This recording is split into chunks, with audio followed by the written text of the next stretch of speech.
के दो टुकड़े कर दिए, स्टालिन के कई मंत्रियों को गिरफ्तार कर लिया, ममता दीदी के कई मंत्रियों को गिरफ्तार कर लिया। सारे विपक्ष को तहस नहस करने के बाद मोदी जी कहते हैं आओ चुनाव लड़ते हैं।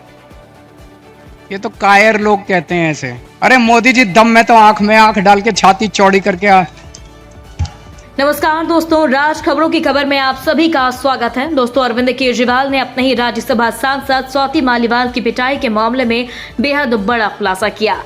केजरीवाल का कहना है कि स्वाति मालीवाल पर जितना आम आदमी पार्टी ने विश्वास किया, उन्हें सम्मान दिया, वह उनको हजम नहीं हुआ। वहीं मुख्यमंत्री केजरीवाल ने प्रधानमंत्री नरेंद्र मोदी और दिल्ली के सभी 7 भाजपा प्रत्याशियों, गृह मंत्री अमित शाह और मोदी के चापलूस टीवी चैनलों को चेतावनी दी है कि वह जिस तरह से मुझे और मेरी पार्टी और मेरे लिए वैभव कुमार को स्वाति मालीवाल की कथित पिटाई पर घेर रहे हैं, उसमें जरा सी भी नैतिकता है। स्वाति मालीवाल, जिन्हें आप पार्टी ने और आपके मुख्यमंत्री केजरीवाल ने एक बहन बेटी की तरह इज्जत दी और सम्मान दिया, उन्हें सड़क से उठाकर आसमान तक पहुंचाया। उन्होंने मोदी और अमित शाह के बहकावे में आकर जिस तरह से मारपीट का झूठा आरोप लगाया, वे बेहद ही ज्यादा निंदनीय है। दोस्तों, बात भी सही है। 13 तारीख की सुबह बगैर परमिशन के बीजेपी पार्टी की दिल्ली से राज्यसभा सांसद स्वाति मालीवाल मुख्यमंत्री आवास पर मिलने पहुंच जाती हैं और बगैर कारण बताए मुख्यमंत्री अरविंद केजरीवाल से मिलने की कोशिश करती हैं, वह भी जबरन। स्वाति मालीवाल की किस्मत खराब थी या अरविंद केजरीवाल के अच्छे दिन थे कि उस वक्त स्वाति मालीवाल से अरविंद केजरीवाल की मुलाकात नहीं हुई और केजरीवाल से मिलने के पहले ही वह वहां पर तैनात सुरक्षा कर्मियों से उलट कर चली गई और वहां जो करना चाहती थी वह नहीं हुआ। दोस्तों, स्वाति मालीवाल केस में वैभव कुमार की गिरफ्तारी पर दिल्ली के मुख्यमंत्री अरविंद केजरीवाल की प्रतिक्रिया सामने आई। उन्होंने कहा कि एक के बाद एक गिरफ्तारी वह करते चले जा रहे हैं। अब मेरे पीए को भी गिरफ्तार किया गया। सीएम केजरीवाल ने कहा कि प्रधानमंत्री ये रोज रोज जेल का खेल खेलना बंद कीजिए। दोस्तों, अरविंद केजरीवाल ने पीएम मोदी पर हमला करते हुए कहा कि पीएम मोदी मुझे मेरी आप पार्टी को खत्म करवा कर प्रधानमंत्री बनना चाहते हैं। पीएम मोदी ऐसी बेवकूफी भरी बातें मेरे और आपके लिए कर रहे हैं। इस तरह की बातें दोस्तों मुझे प्रधानमंत्री के मुंह से सुनते ही दया आती है कि कैसे प्रधानमंत्री हैं जो झूठ पर झूठ बोलते हैं।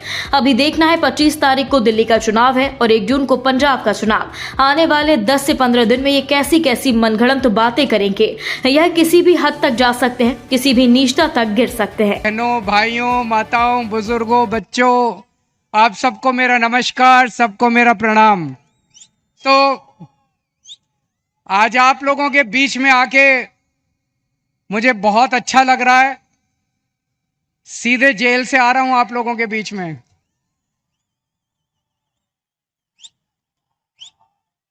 जेल का जवाब दिल्ली से आया हूं, झोली फैला के आपसे भीख मांगने के लिए।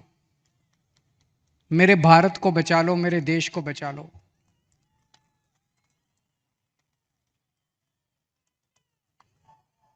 हमारे देश को प्रधानमंत्री जी तानाशाही की तरफ ले जा रहे हैं। हमारे देश को बाबा साहब अंबेडकर ने एक शानदार संविधान दिया था, जनतंत्र का। जनता चुनेगी, वोट करेगी, लोग चुने जाएंगे, वो शासन करेंगे। जिनको जनता चुनेगी वो शासन करेंगे। जनता के मुताबिक काम किए। अब धीरे धीरे प्रधानमंत्री जी ये जनतंत्र खत्म करना चाहते हैं। मेरा उदाहरण लीजिए, दिल्ली में हमें 2015 में दिल्ली में 70 सीट हैं, विधानसभा में 70 सीट हैं। 70 में से 67 सीट 67 सीट आम आदमी पार्टी को मिली थी। 5 साल बाद चुनाव हुए 2020 में और 2015 में 67 सीट आम आदमी पार्टी को, 3 सीट बीजेपी को। 2020 में 70 में से 62 सीट आम आदमी पार्टी को, 8 सीट बीजेपी को। तो मोदी जी ने देखा कि दिल्ली में आम आदमी पार्टी को हरा नहीं सकते, तो मोदी जी ने एक षड्यंत्र रचा, एक फर्जी केस बनाया। उसमें मनीष सिसोदिया को, सतिंदर जैन को, सबको उसमें गिरफ्तार किया और फिर मुझे गिरफ्तार कर लिया। अगर हरा नहीं सकते तो गिरफ्तार कर लो। उन्हें लगा कि गिरफ्तार करेंगे तो केजरीवाल को इस्तीफा देना पड़ेगा, लेकिन केजरीवाल ने तय किया सरकार जेल से चलाएंगे। मैंने इस्तीफा नहीं दिया, सरकार जेल से चलाएंगे। अगर मोदी जी जनतंत्र को जेल में कैद करेंगे तो हम जनतंत्र को जेल से चला के दिखाएंगे।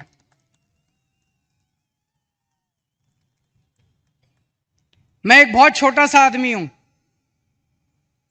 हमारी एक छोटी सी पार्टी है, 2 राज्यों में है, पंजाब में, दिल्ली में।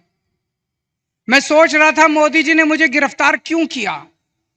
मेरे जैसे छोटे से, वो तो इतने बड़े आदमी हैं, इतना उनके पास साधन है, तमाम उनके पास रिसोर्सेज हैं, मुझे क्यों गिरफ्तार किया। मुझे गिरफ्तार किया क्योंकि दिल्ली के गरीब बच्चों के लिए मैंने अच्छी शिक्षा का इंतजाम किया। दिल्ली के गरीब बच्चों के लिए मैंने अच्छे सरकारी स्कूल बनाए, शानदार सरकारी स्कूल बनाए। मोदी जी नहीं चाहते कि गरीब बच्चों के लिए अच्छे स्कूल बनाए जाएं, वो इस काम को रोकना चाहते हैं, इसलिए उन्होंने मुझे गिरफ्तार किया। मैंने मान लो 500 स्कूल बनाए। मोदी जी आपका बड़प्पन तो तब था आप 5000 स्कूल बनाते। आप तो इतने बड़े आदमी हो, आप 5000 स्कूल बनाते, तब आपका बड़प्पन था। आपने केजरीवाल को गिरफ्तार करके स्कूलों का काम रोक दिया दिल्ली के अंदर। मुझे गिरफ्तार इसलिए किया क्योंकि दिल्ली में मैंने इतने सारे मोहल्ला क्लिनिक, गली गली में मोहल्ला क्लिनिक, अस्पताल बनाए शानदार, सबका इलाज मुफ्त कर दिया, दवाइयां, टेस्ट, सब कुछ मुफ्त कर दिया 2.5 करोड़ दिल्ली के लोगों के लिए।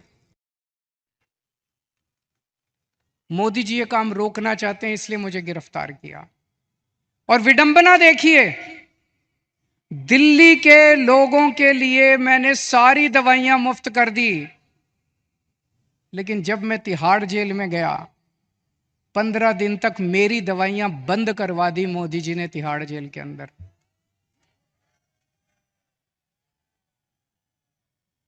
मैं शुगर का मरीज हूं 20 साल से, और 10 साल से इंजेक्शन ले रहा हूं इंसुलिन के। रोज 4 इंजेक्शन लगते हैं मेरे को इंसुलिन के, 52 यूनिट इंसुलिन लेता हूं रोज।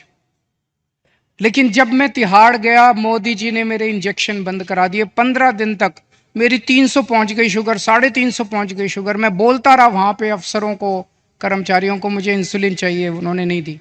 बोले ऊपर से आदेश है, इंसुलिन नहीं दे सकते। अगर किसी आदमी को कई दिनों तक शुगर हाई रहे तो उसकी किडनी खराब हो जाती है, उसका लिवर खराब हो जाता है। मुझे नहीं पता ये क्या करना चाहते थे मेरे साथ, लेकिन इतिहास गवाह है, ऐसे बहुत सारे किस्से हुए हैं जब विरोधियों को और विपक्षी पार्टी के लोगों को जेल में डाल के उनके शरीर को खराब कर दिया गया। मुझे गिरफ्तार इसलिए किया गया क्योंकि दिल्ली के सभी लोगों की मैंने बिजली मुफ्त कर दी। दिल्ली में लोगों का बिजली का बिल 0 आता है। मैं मोदी जी को कहना चाहता हूं कि आपकी बड़प्पन तो तब होता जब आप पूरे देश के लोगों की बिजली मुफ्त कर देते। आपने दिल्ली के लोगों की बिजली आप रोकना चाहते हो, इसलिए आपने मुझे गिरफ्तार किया। अब दोस्तों, ये लोग कह रहे हैं कि मुझे 2 तारीख को दोबारा जेल जाना है। मैं जेल जाऊंगा कि नहीं जाऊंगा, ये आपके हाथ में है।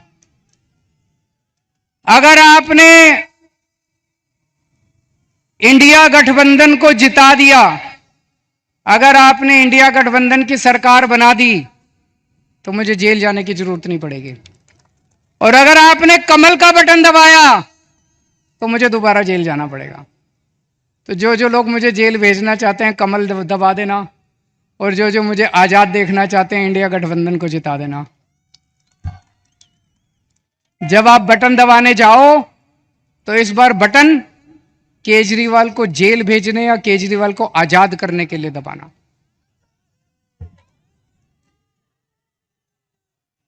रशिया का नाम सुना है? रशिया, पुतिन ने क्या किया, जितने विपक्षी नेता थे उनको सबको कैद करके जेल में डाल दिया या मरवा दिया, और फिर चुनाव करवाए। 87% वोट मिल गए, 87%। जब विपक्षी नहीं होगा, लड़ने वाले नहीं होंगे, सारे वोट आप ही को मिलेंगे। बांग्लादेश में भी अभी ऐसा हुआ, उसने सारे विपक्षी नेताओं को जेल में डाल दिया और शेख हसीना जीत गई। पाकिस्तान में भी यही हुआ, इमरान खान को जेल में डाल दिया, उसकी पार्टी छीन ली, उसका सिंबल छीन लिया, जीत गए। अब मोदी जी भी हमारे देश को पाकिस्तान और बांग्लादेश बनाना चाहते हैं। इंडिया गठबंधन भारत देश को दुनिया का नंबर 1 देश बनाना चाहता है। मोदी जी भारत को बांग्लादेश और पाकिस्तान बनाना चाहते हैं। तय आपको करना है कि आप भारत को किस तरफ ले जाना चाहते हो, बांग्लादेश और पाकिस्तान की तरफ या दुनिया का नंबर 1 देश बनाना है। अब यही काम मोदी जी देश में कर रहे हैं, हमारे देश में, कि सारे विपक्ष को खत्म कर दो। उन्होंने मेरे को गिरफ्तार कर लिया, कांग्रेस का अकाउंट फ्रीज कर दिया चुनाव के 1 महीना पहले उन्होंने कांग्रेस का अकाउंट फ्रीज कर दिया। अब हमारा अकाउंट फ्रीज करने जा रहे हैं। सुप्रीम कोर्ट के अंदर इनके वकील ने बोला है कि आम आदमी पार्टी का अकाउंट फ्रीज करेंगे। शिवसेना के उन्होंने 2 टुकड़े कर दिए, शिवसेना के 2 टुकड़े कर दिए। एनसीपी के चुनाव की तरह लड़ो ना, सबके अकाउंट फ्रीज कर दिया, सबको जेल में डाल दिया। इस वक्त मोदी जी एक बड़े खतरनाक मिशन पे काम कर रहे हैं, बहुत खतरनाक मिशन है, आपको पता नहीं, अंडरग्राउंड चल रहा है। उस मिशन का नाम है 1 नेशन 1 लीडर। इस देश में वो चाहते हैं मोदी जी एक ही नेता होना चाहिए। उसके लिए वो 2 लेवल पे काम कर रहे हैं। एक लेवल, जितने विपक्ष के नेता हैं एक एक करके सबको जेल में डाल रहे हैं।